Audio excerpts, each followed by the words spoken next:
Good afternoon and welcome to the October edition of the Divorce Support Club with me, Claire Macklin. And today I'm joined by Kit O'Brien from Walker Family Law. I am a divorce coach. I work alongside Walker Family Law to provide emotional support to their clients who are going through separation and divorce to help them find more clarity, make really good choices, and also to create a new life post-divorce that they love. Kit, would you like to introduce yourself as well, please? Delighted, Claire. Great to be joining you this afternoon. I am a specialist family lawyer and a partner with Walker Family Law. For my sins, I have been a specialist family lawyer for 34 years today. I hadn't worked out the date, and it genuinely is 34 years today. So I am passionate about supporting my clients on their family law journeys. It's not just about the law. It is about helping them on a journey that most of them never wanted to be on. I'm acutely conscious that I'm a distressed purchase and not somebody that people ever want to meet. I am not a substitute for you, Claire. And as you know, I think the resource you provide is incredibly valuable and something that all clients should engage in if they possibly can. But I aim to provide a holistic and empathetic support to my clients alongside the legal work. Brilliant. Thank you very much, Kit. Fantastic introduction. So we set up the Divorce Support Club about 5 years ago now, I think, to provide something extra to the legal. So we're delighted that it's still going. And today we're going to talk about how to handle a divorce when you also have a very busy, thriving job. So handling divorce alongside a busy career. Divorce is commonly accepted now as being the second most traumatic experience you can go through in life, next to the loss of a loved one. It's really stressful, it can be very overwhelming, and it can take over your mind, making it really hard to concentrate and think about anything else. So before I came onto this, I was looking up some statistics, and the statistics can be a little bit frightening. So in 2021, there was a divorce in the workplace survey. And that study found that 79% of employees in the UK said that their divorce or relationship breakdown had an impact on their ability to work.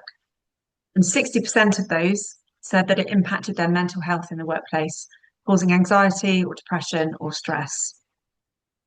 And stress is one of the biggest causes of workplace absence or absenteeism or presenteeism as well, which is when you're at work but you're not being productive. Um, there are estimates that it costs the economy between 28 and 56 billion pounds a year, which is just an astounding figure. And there are estimates that a person's productivity drops whilst they're going through a divorce by between 50 and 75%. And that can often continue for several years as people sort of need to recover and heal from the process. So divorce can have a really significant impact on you at work, and it can have a really significant impact on the company perhaps that you work for as well, on their profitability.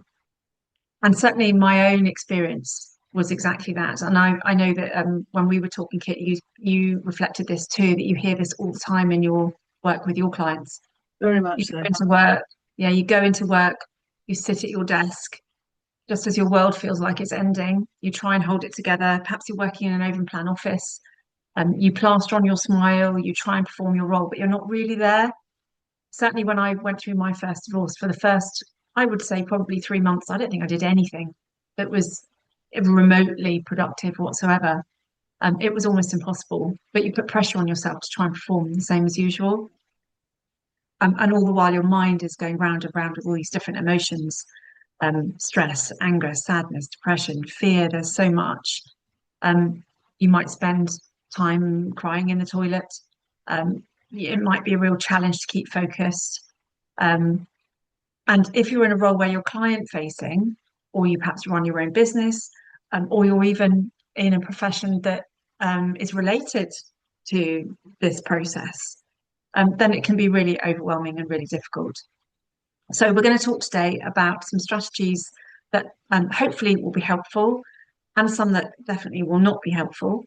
And first of all, we thought we would talk a little bit about shame and judgment and the grief curve, because divorce separation is a loss and there's this grieving process to go through. I think you were talking particularly when we were preparing about shame in this context, Kit. Absolutely, Claire. And I think I hear a lot of clients who say, I say, how are you managing at work? And they say, well, I haven't told work. Mm, And they don't see their colleagues as friends. So they don't see them as a source of support. And they are ashamed of what they are going through. And so they conclude that it is better not to tell their employer or their work colleagues or their business partners. If they run the business, then it may well be that people are aware anyway, if it's a small business. But in a fairly large organization, an awful lot of people don't want to share that information because they feel ashamed of it, they feel embarrassed. And there is no shame. This mm, happens, as you have highlighted, to an awful lot of people. And whether it's a decision you took or a decision that was imposed upon you, there is no shame in that. It's a tragedy for you and your family, but it is what it is, and the focus needs to be on moving forward. And that really should involve talking to your employer and your work colleagues, not because you're trying to make them your confidants, your counselors, your mentors, but because if they don't know, they can't provide you with a level of support which they would almost certainly want to give if they knew mm. what you were going through. And I think that's particularly important for employers because if you are in a responsible role, and as you've said, people are spending time in tears in the loo. You said yourself that for 3 months you did nothing productive at all. Mm. That can cause real issues in your business. And you are far more likely to have difficulties in your workplace and with your employer and your colleagues if, as far as they're concerned, there is no reason, but you've just become non productive, things that you needed to do aren't being done, they feel like they're carrying you because you're not engaging, you're not, that there are complaint issues because you're not doing your job properly. If on the face of it, all they can see is the lack of performance, they're not going to be supportive. But if they understand the reason for this, they are far more likely to be able to help you through. As you said, divorce is a grieving process. When people lose somebody, we talk about the bereavement curve as people Yeah, move from grief through anger, loss, acceptance, as they move forward. It's the same level of curve when you yeah. are getting divorced. So, what you are able to do and how you are able to engage will be different at different stages. And so I have seen so many clients who have said, I can't tell my employer, I can't talk about this. And I have always said to them, you need to find a way of doing so because you need to be able to continue this work. And you run the risk if you don't tell them that they're Mm. going to see your performance simply in terms of performance without any exonerating factors. So I would always say to clients, please do tell your employer, talk to them. If you've got an HR facility, talk to them, discuss with your employer and with HR. If you don't feel able to tell all your colleagues what's going on, what could be said to your close colleagues? I know some clients where HR or a manager, a team manager, has called together the immediate team members for that client and said, look, they don't want to talk about it. They're struggling to hold things together. And if you're too nice to them, they're going to fall apart. But you need to know that there is this issue and they're going to need some help and support. No, absolutely. And I think as you move through those different phases, as you said on that grief curve. So just so that for anybody who isn't aware of these, we'll very quickly run through those. So the initial stage is often denial or shock. Um, and some people, if you're the person who's chosen the separation, then you probably will have been through this phase for a period of time before you've said that decision out loud. There's denial and shock, and your brain at that point is protecting itself by saying, "No, this isn't happening to me. This is absolutely not happening to me." Then there's anger, and you can move through these phases in one morning, in a day, every 5 minutes. It might feel like it's shifting. So you might feel angry, and then there's a bargaining stage, which is where you might be thinking, well, if only I'd done this differently, then maybe it wouldn't be happening, or, that kind of thing, which can be very discombobulating as well. It just takes up so much energy and focus. And then there's the stage where you feel really depressed.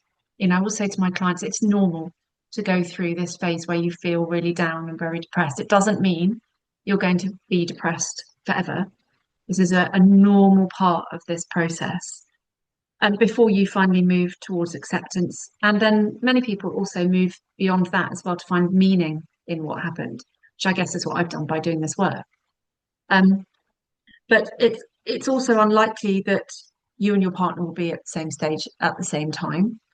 And so having an awareness of where you are on this curve can be really helpful. It can be really helpful in your communication with your partner. It can also be really helpful to let your work know, where you are or where you feel you are on this curve. I remember when my first marriage broke down, um, I was a bit afraid of telling work. I knew I had to because it would be blindingly obvious that I wasn't coping in the same way that I would normally, and it was very sudden. Um, but they were supremely supportive and helpful. And you may find that your company actually has a policy around family breakdown. Some companies now do have policies. There's a growing number of companies that have policies around this in a similar way to they have a policy around bereavement. Or you may find that your employer has a scheme through which you can access some support, perhaps some counselling support or even some coaching support. So I'm working with a client at the moment whose company are paying for her sessions. Or you might find that your company is prepared to contribute towards sessions with somebody to support you. Now, if you don't share what's happening with somebody at your company, with somebody in HR, then they're not going to be able to provide that support for you. And they're also not going to be able to manage the needs of the business alongside what you need as well. I also think people appreciate it when you're honest with them, Yes. don't they? They appreciate it when you are. I mean, there's an increasing talk, isn't there, in about vulnerability and how actually showing vulnerability is a strength. So taking your vulnerability to work and explaining to perhaps your HR manager or your line manager, or somebody who you would see as a friend who can then pass pass something on if you wish them to. I think builds trust and helps develop relationships.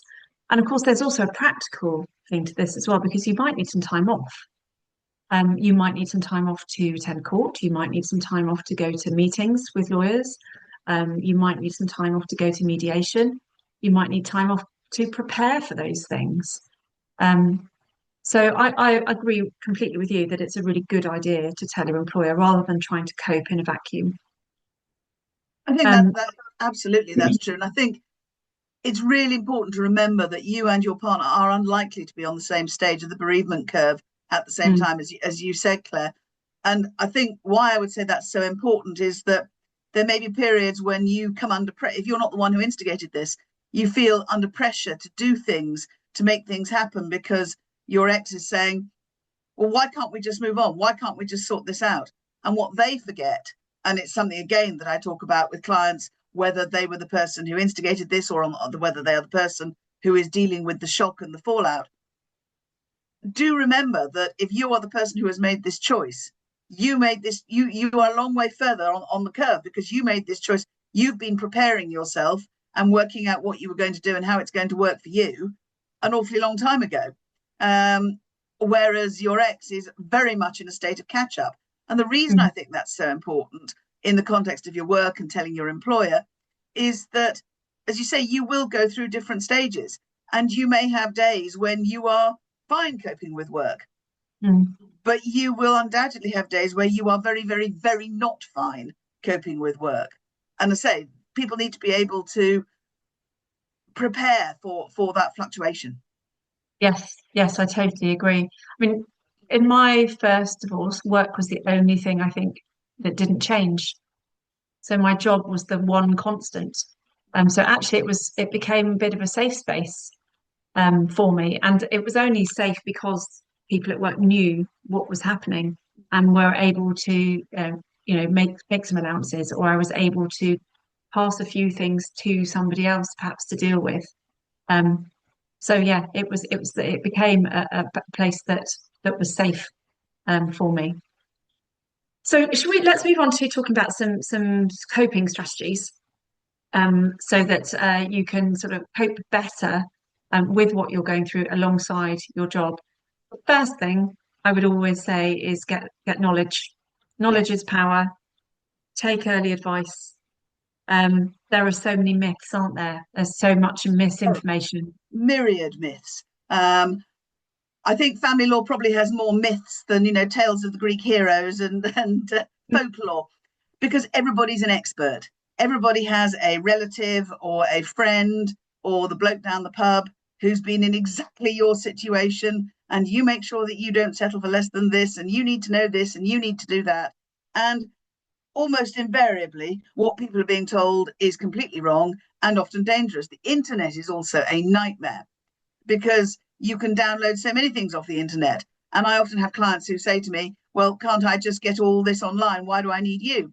And my stock response is, you can download a guide to removing your teeth without the aid of a dentist from the internet. And I wouldn't go a bundle on that either. And the problem is that people become fixated on what they think their position is. And so they tie themselves very much to that. They focus very much on that.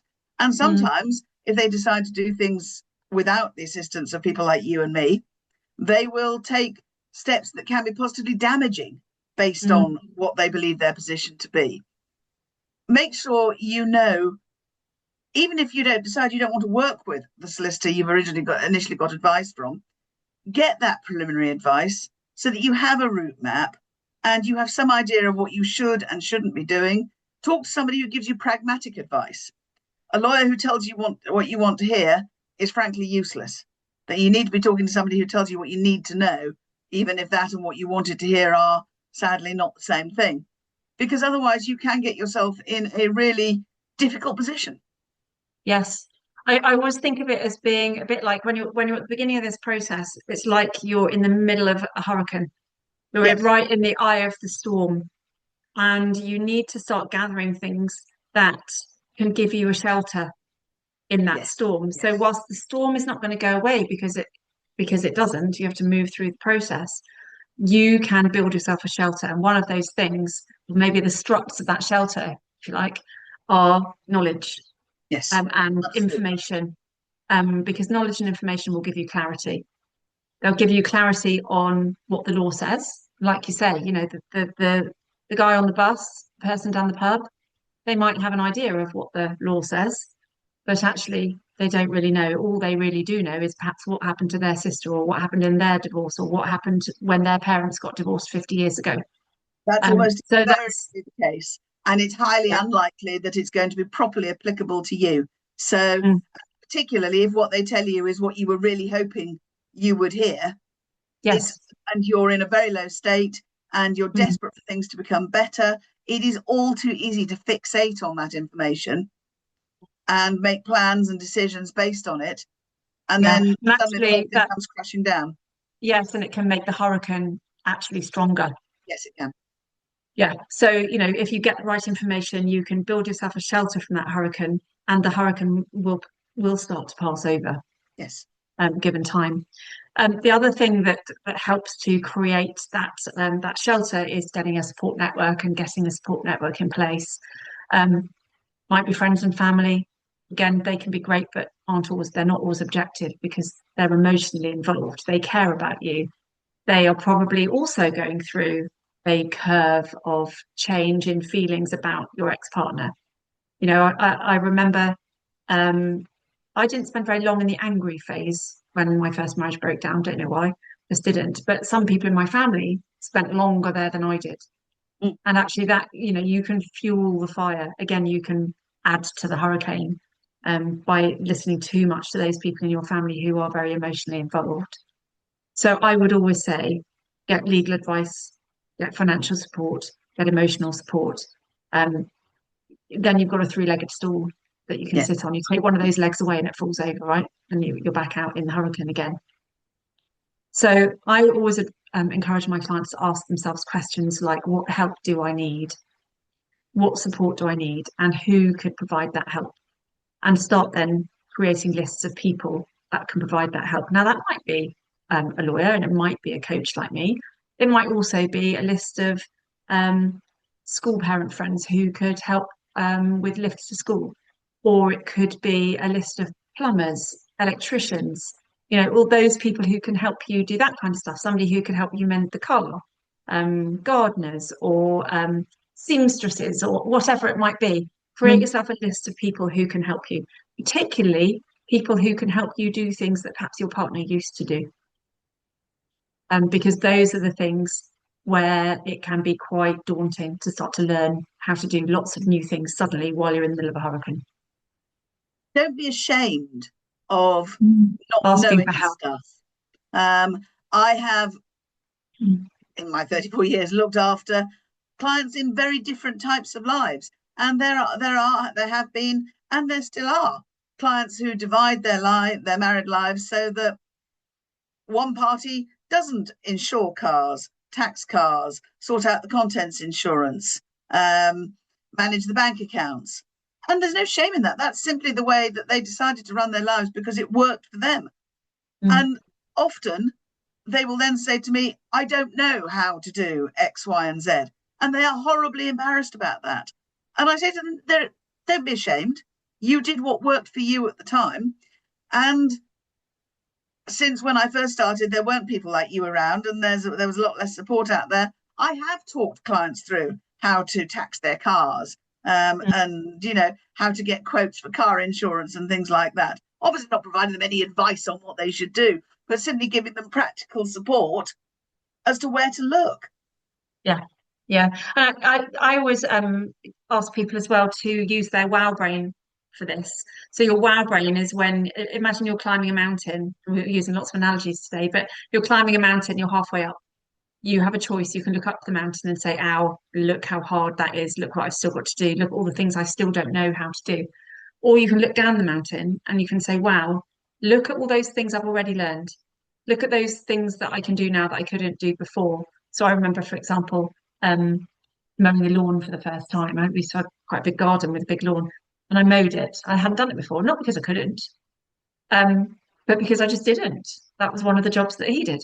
So look at what you have already done, and that will help build your confidence for the things that you have left to learn how to do. Absolutely. Now, one of the big things that often comes up in sessions with me is the Form E, this big financial form that you have to complete. Now, that can start taking over your entire mind, I think. It can be very overwhelming. So, what advice would you give to a client who was feeling overwhelmed right at the beginning of the Form E and finding that they're thinking about that rather than thinking about, how they're working and their job? I would very much hope that if I've done my job properly, that I've talked them through that this is a job for us to do together, that Mm. it is not a burden that I am putting on them. We tend to send electronic links to clients, but if that sends them into a flat spin, Mm. we can print stuff off and put it in the post if that works better for them. And we will try and do whatever works. And I will say to clients, how much we help with this is completely up to you. And our helping with it is not an admission of failure or some sort of deficiency on your part. If you feel that you just can't cope with this, then we will pick it up for you. And obviously, I recognize that people might not want somebody of my seniority doing that work. So our paralegals will help to make sure that we do it at an appropriate hourly rate. I have clients sometimes who they want the Form E sent in the post, or it comes to them as a link and they print it off. And they then send something back to me, which they've handwritten, filled in different bits and pieces. I will always tell them which bits are for me to do, not them, because the Yeah, bits that it's for me to do are probably the bits that they're going to sweat over the most, because they're not sure what they should be saying. So manage their expectations, tell them what they need to look at. Some clients will very efficiently download bank statements and send them to me. We actually use a piece of technology now where, because of open banking, where every time you spend money online, and you're asked to verify your spending, that's part of open banking. We now have a service whereby if the client signs up to it through open banking, they can simply fill in the details of their bank accounts and we'll get all the statements, which but makes that's life, brilliant. yeah.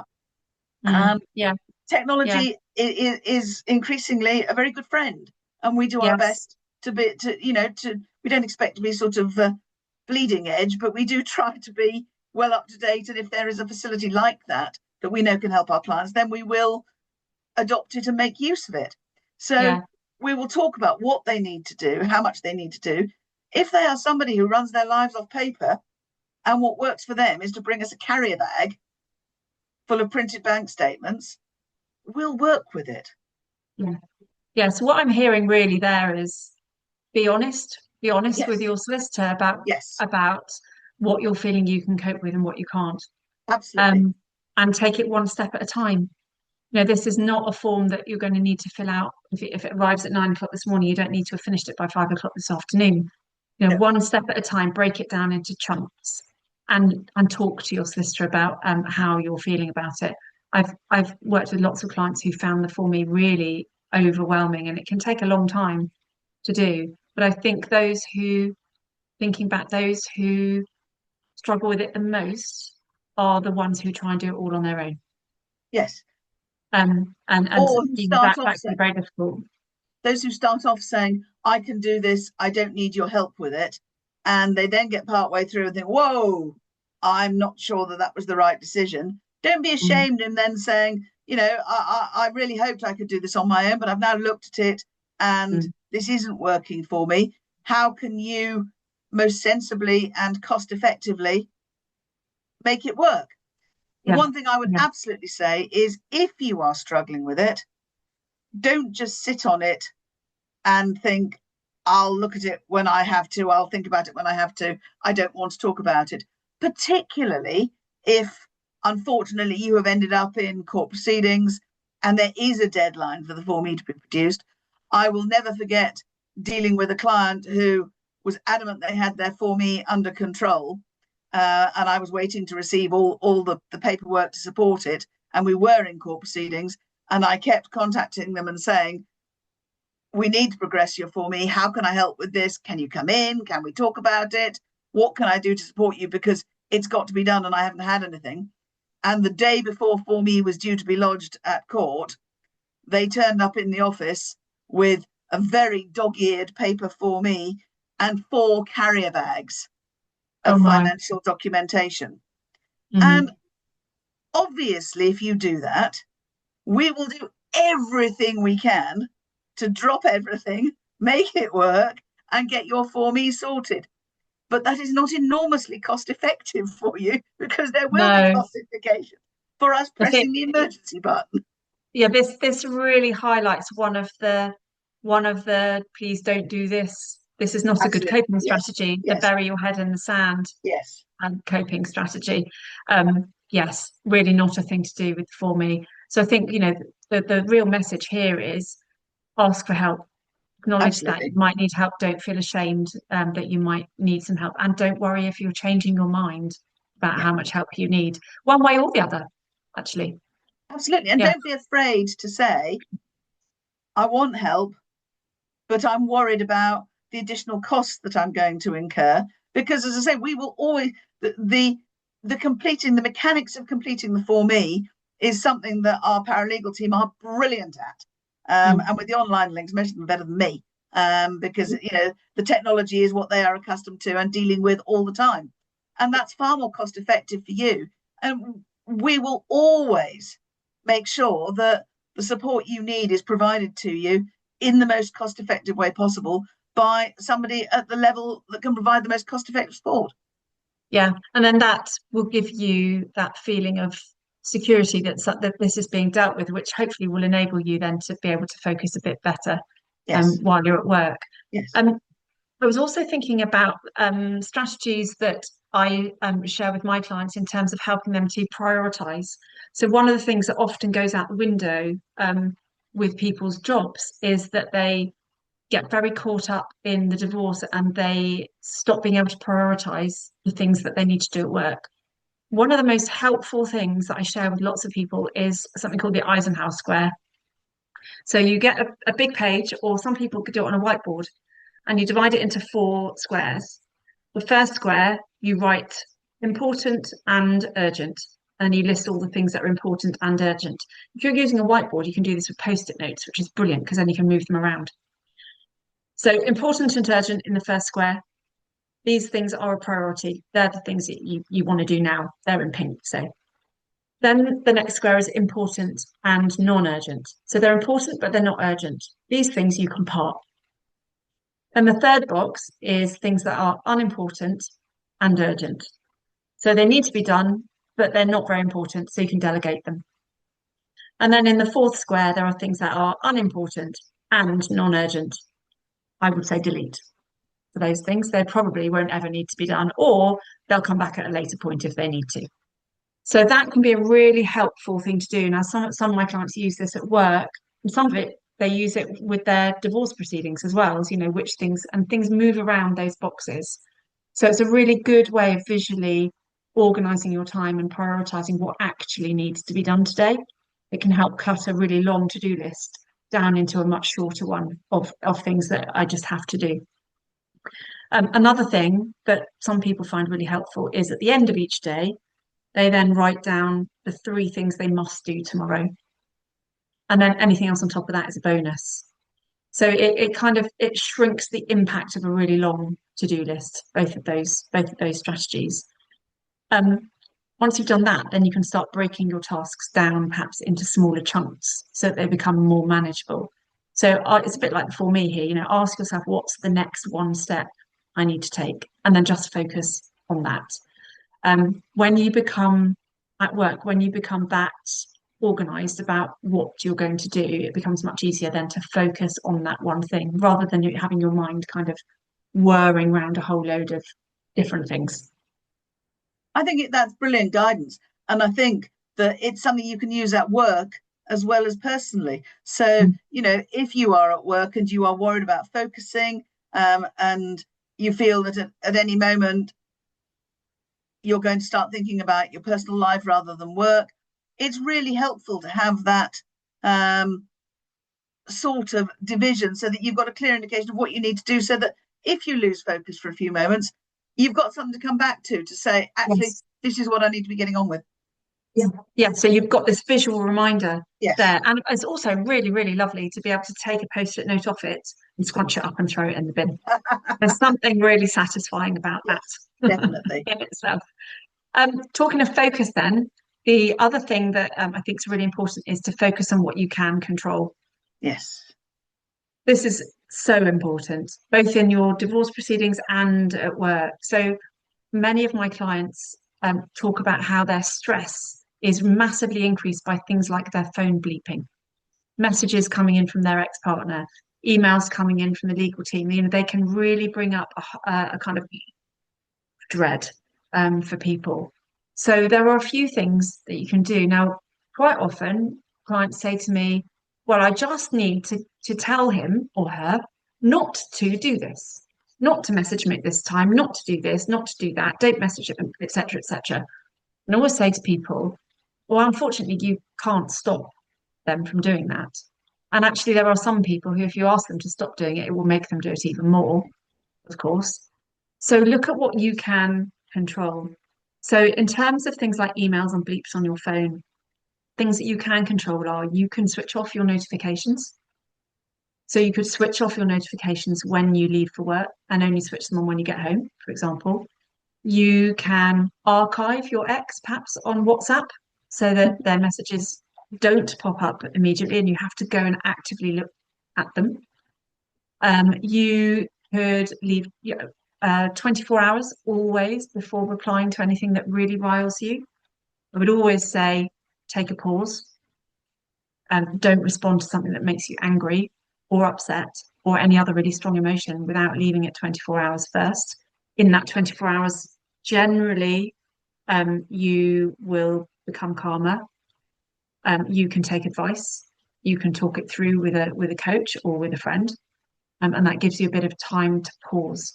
Because when you reply back in that angry or really sad state, you're likely to say things that actually thinking about it, you would rather not have said at all. You can also breathing, practice your breathing. So I always encourage my clients to use box breathing. So box breathing is when you breathe in and you count to four, and then you hold it for four. Then you breathe out and you count to four, and then you hold again for four, and you go round that box for four on each thing. What that does is, I can even hear it in my own voice now, I've kind of calmed myself down just talking through it. What it does is it brings oxygen back to your emotional brain, which is a part that is responding to the message coming in or the email flying in. It helps to soothe your emotional brain. Your emotional brain is reacting to what it perceives as a threat. And so getting oxygen back into it will bring your logical brain, which is here, back on side so that you can start to really think about your choices, your options, how you want to respond. And that's massively where your power lies, how you respond, rather than trying to get your ex to be different. Completely agree. One thing I would say is do remember that you instruct your lawyer, and Yes. that includes how you want your lawyer to communicate with you. And if you feel that you do not want your lawyer to communicate with you between the hours of 9 and 4, Monday to Thursday, then tell us. And we will put, I have a number of clients who have specific requirements about how I communicate. And we put an alert on your electronic file, which every time we open the file, it pops up and reminds us. And Mm. obviously, if a client asks me to do that, I will say to them, there could be an occasion when that has to change. For Mm. example, if we're due in court and the court suddenly cancels the hearing, and I need to tell you straight away. So I Mm. cannot promise that there won't be circumstances when I won't have to break that. But the starting point is that that's what we'll set up, and we will aim to stick to it. Yes, I think something else that some of my clients also find really helpful when they're communicating directly with their lawyer is to have something in the email. If it's emails, have something in the heading that might say routine email, or this email is really important, Yeah, or this email we will need a decision by X time, yeah, just so that it gives you a heads up as to what it is. Because if you look and you just see, you see an email from your lawyer and it says not urgent, then that will probably help you to soothe immediately. You don't even need to open, you know that you won't even need to open that email yeah. for, until you've had your lunch or been to your meeting or it's the end of the working day. So yeah, communicate with your lawyer. I think it's really important. The other thing that I talk about a lot with clients in terms of communicating with their lawyer is keep a notebook, take a notebook with you to work. And when you think of a question that you'd like to ask your lawyer, just write it down in your notebook. And then you can write one email, perhaps once or twice a week, with those questions or those thoughts that you have. Now, you may find that, and this happens quite often, a question that you might have on a Monday morning at 9, by Tuesday lunchtime, actually, you may have answered that question already and you no longer need to ask it. That will help with the anxiety around costs. It will help with the anxiety around, you know, it will it will train your brain to take that pause, to wait before asking the question. So save up your questions and ask them in one email rather than five. That's always far more cost effective. Of course, if I get emails from clients at 9, 12, 2, 4, I Mm. try and return my clients' email question answers as quickly as I can, because I'm acutely conscious that if somebody's worried enough to ask a question, it's something they're fretting about, and I want to try and stop them fretting by answering it. But as you say, it is significantly less cost effective for us to have 4 email exchanges in a day than it would be to have one. And the other thing I think in terms of stress is that if you're sending 4 emails in a day, you're going to get four Mm, bleeps on your phone mm, yeah, for the replies as yeah, well. So you're quadrupling, if it's four, you're quadrupling actually the yes, opportunities for yeah, stress to take over your brain. So yeah, these are all things that you can do to take control of of your own brain yes. effectively, to soothe it. Um, so yeah, so those are just some ideas for things that you can control. I thought it was worth also mentioning some perhaps more unhelpful coping strategies that I often see. So I often see people who throw themselves so much into work that they burn out, Yes. people who exercise so much that it becomes really excessive, and again, they burn out physically. Um, Drinking, partying, um, drugs, all of those things, they might give you some sort of temporary relief, help you forget for a little while, but actually it builds up more and more problems. A, there's a downer afterwards, but B, it often stops you from doing something and enables you to bury your head in the sand, and actually then things pile up and pile up and pile up, and become much worse. And the other thing, which I think is really important and really unhelpful coping strategy, is to stalk your ex on social media. I call this torture by social media. So Yes. looking at what your ex is doing, watching what they're doing, seeing who they're with, who are they spending time with, what are they doing with the children. It keeps the emotional ties very, very much alive. And it might seem difficult to do at first, but my advice is always to block. Absolutely. It's like picking a scab, isn't it? Yeah. It hurts and it keeps on hurting. And Mm. then you stop for a bit and it heals. And then you do it again and it hurts. And it's really, really counterproductive. And I completely agree with you about the drinking, the drugs, all that sort of thing. And remember also, in the context that we're talking about, how do you keep working whilst going through this sort of journey? Those sort of things are going to impair your work performance. And it's unlikely to be in anybody's interest for you to impair your work performance and potentially put your employment at risk, because not only have you got all the emotional issues that inevitably you have got and with which your employer is trying to be supportive, but if you are coming into work drunk, high, hungover, coming down from taking drugs, well, that's going to affect your performance. And that sort of thing, with the best will in the world, there's a limit as to how supportive your employer can be. Yeah. Yes, absolutely. So I would say, avoid all of those things Yes, as much as you possibly can. yes, So, by contrast, looking after yourself is going to be really important. And I think, there are five basic things here that I always talk through with clients. If you're in the early stages, perhaps, of a divorce, you're still feeling like you're very much in the hurricane. There are five really core things, perhaps, to look at. The first one is nutrition. So your brain and your body, they need fuel. You need energy because this is a really stressful time that you're going through. So you're going to need energy, A, to handle what's going on in the divorce, and B, to keep going and to keep showing up in your job. So nutrition, your brain and body need fuel. Sleep is the second one. And I know this is really difficult sometimes because your mind is whirring around. Do all you can to help yourself. So have really good sleep hygiene, have a routine, bedtime routine. Turn your phone off at least an hour before you go to bed. Perhaps don't look at emails beyond 6 o'clock in the evening, that kind of thing. Routine is the third. So give yourself structure. When there's so much uncertainty, then having a real structure can help you to feel safe. So have a routine, particularly for the beginning and the end of the day. So how you get up and have breakfast and go off to work, and then how you end each day. And then the fourth is exercise. A little bit of exercise every day that increases endorphins that will help counteract the cortisol and from the stress. And the fifth one is connection. So connect with your friends, particularly what I call your radiator friends. They're the friends who lift you, the ones who support you, the ones who help you to feel better.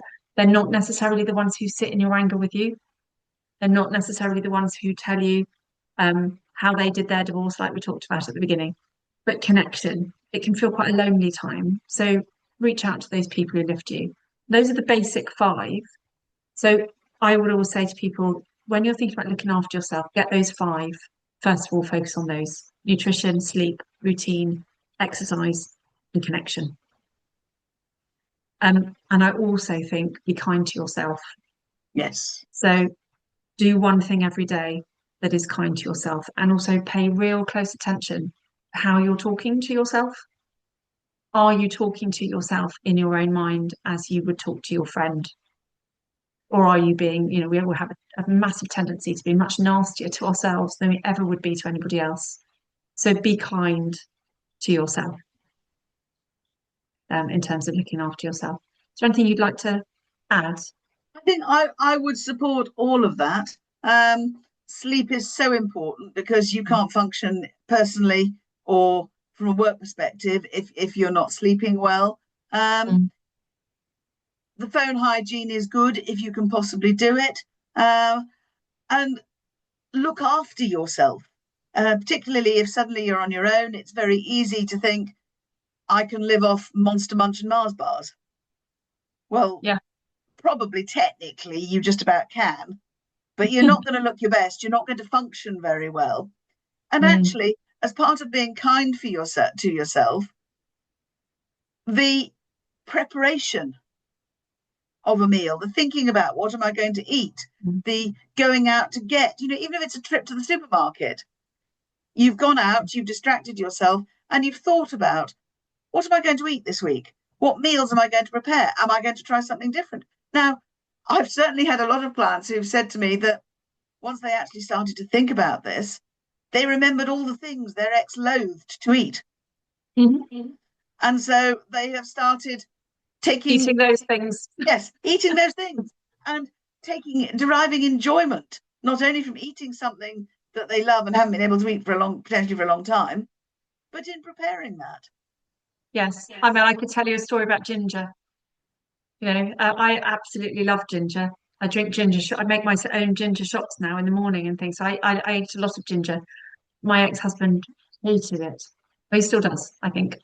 So it was not something that we could have in our fridge. Mm. And yes, every time I cooked with ginger for a while, it gave me a real feeling of pleasure to be able to do that. So a really good question is, what can I do now that I couldn't do before? Yes, Yeah. yes, Um, so just to finish off, in terms of regulating yourself at work, we've been through lots and lots of different strategies today. But make sure that you take these strategies into work with you. Practice these breathing strategies, the box breathing. Practice it when you're not needing it. So practice box breathing while you perhaps put the kettle on to boil. Make it into a habit so that when you need it, you it's can second you can nature. bring it out easily. Yes, exactly. Take yourself off for a walk at lunchtime. Get some fresh air. Get some sunlight. Um, Listen to an app like the Calm app, for example, or Headspace, which have some very calming meditations and things. And keep a journal. Take a journal with you to work to write down those questions. And the last thing I think I'd say is take your days into small bites.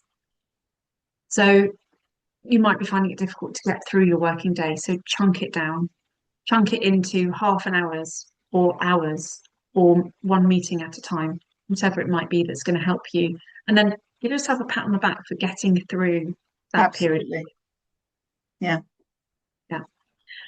So I think um, the only other thing I think is to know that this time will pass. Yes. Remind yourself that this period in your life will pass. It will one day be over. When you are 80 and you're looking back on your life, this will be a small blip, Absolutely. I think that's so especially if important. you use all these strategies. Yes, definitely. It's one of the things that I say to a lot of new clients when I'm first talking to them, particularly if all they can see is this stretching into the distance Mm. and when is this going to be over? And I can't give them a quick fix. And what they No, want is for it all to be ended. And what I say to them is, yes, this is going to be like a roller coaster ride because it's going to have twists and turns. But what they need to remember is, firstly, that the roller coaster ride does stop. yeah, And the other thing that I think they need to remember is that if they've got people like you and me looking after them, we're in the carriage with them and we're yeah, doing the twists and the turns with them and supporting them all the way through. yeah, absolutely. And that can be really useful to remind yourself of every day on your commute into work, perhaps. Remind yourself that, this will end. Every day that you move through is a day closer to the Yes, end. absolutely. And I think that's really worth remembering. Um, but anyway, hopefully we have given people some really useful strategies today to sort of manage work and divorce, and to move forward through this time, seeking the support that they need. I Absolutely, think Claire. that's the real important message from us Yes. today. So thank you very much, Kit, for sharing all of your experiences over the last Was it 34 years or 35? 34 years, yes. The last 34 years to the day with us. So thank you very much. And we will see you again next Thank you.